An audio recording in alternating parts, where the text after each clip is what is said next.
The largest bank heist in history of $920 million is an insane true story. The Central Bank of Iraq robbery in 2003 is a tale of audacity, chaos, and mystery, often dubbed as one of the most colossal heists in history.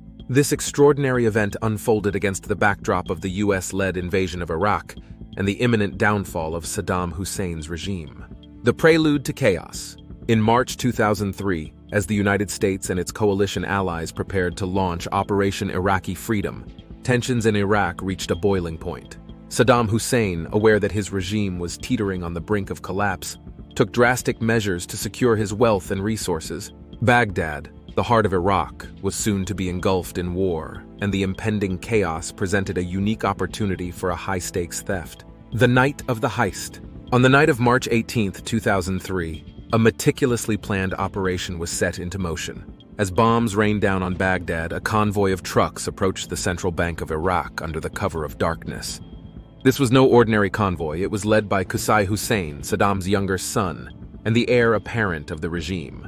Qusay arrived at the bank with a handwritten note from Saddam himself, bearing an unmistakable seal of authority. The note was simple but powerful. It ordered the withdrawal of nearly $1 billion from the bank's vaults for safekeeping.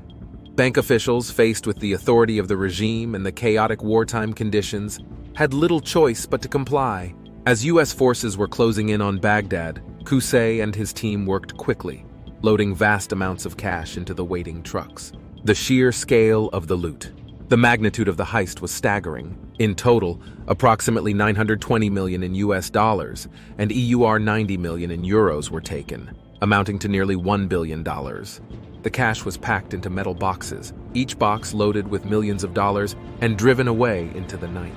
The heist was executed with military precision, leaving behind stunned bank officials and a city on the brink of anarchy. The aftermath and discovery. As U.S. forces entered Baghdad in April 2003, they were met with widespread looting and chaos. Amid the turmoil, the robbery at the Central Bank of Iraq stood out for its audacity and scale. When American troops began securing Saddam's palaces, they made a remarkable discovery. Hidden behind false walls and secret compartments, they found approximately $650 million in U.S. currency, stacked neatly and hidden away. This substantial find was believed to be part of the stolen money from the central bank. The mystery deepens. Despite this significant recovery, a large portion of the stolen funds remained unaccounted for. The fate of the missing money became the subject of intense speculation. Some believed it was used to fund the insurgency that plagued U.S. forces in Iraq for years. Others suggested it was smuggled out of the country by loyalists of Saddam's regime, disappearing into the complex web of international finance and shadowy networks. The conspiracy theories. The audacity and scale of the robbery have spawned numerous conspiracy theories, adding layers of intrigue to an already fascinating story. The inside job theory. One of the most persistent theories is that the robbery was an inside job, orchestrated not just by Qusay Hussein, but with the assistance of high-ranking officials within the central bank and other branches of the Iraqi government. Proponents of this theory argue that such a large-scale operation, involving the transport and concealment of nearly $1 billion, would have required extensive insider knowledge and cooperation. They suggest that certain officials were promised substantial rewards for their complicity, ensuring their silence and participation. The CIA involvement theory. Another compelling theory involves the Central Intelligence Agency, CIA. According to this line of thought, the CIA was aware of the impending heist and allowed it to proceed, using it as a strategic move to destabilize Saddam Hussein's regime further. Some conspiracy theorists even claimed that the CIA provided tacit support to ensure that the money did not fall into the hands of insurgents or other hostile forces.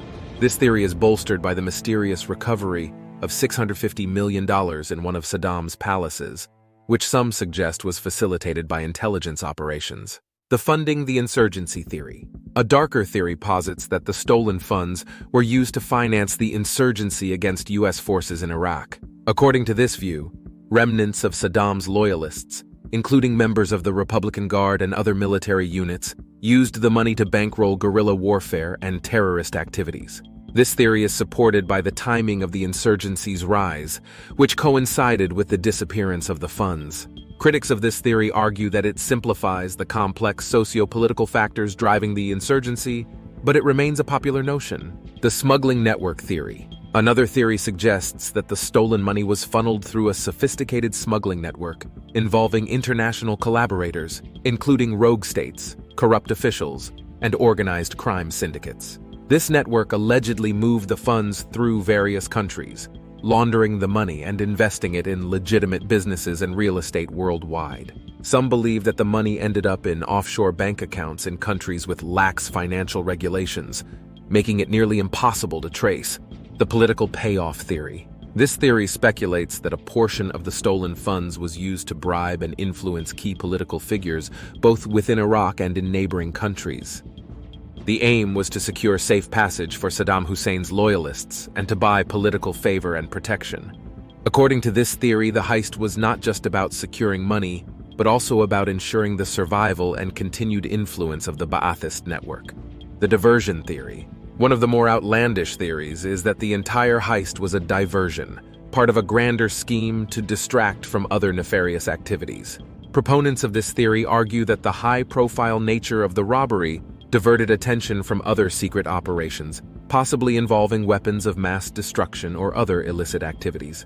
They suggest that the true objective was never the money itself, but the chaos and distraction it created. Conclusion. While the truth behind the Central Bank of Iraq robbery in 2003 may never be fully uncovered, the plethora of conspiracy theories surrounding it highlights the event's complexity and the fertile ground for speculation it provides. Each theory, whether grounded in some elements of truth or pure conjecture, adds to the legend of one of the most audacious and mysterious heists in modern history. The robbery has become a symbol of the lawlessness and disorder that characterized the early days of the Iraq War. As time passes, these theories continue to evolve, reflecting the enduring fascination with this dramatic episode of the Iraq War.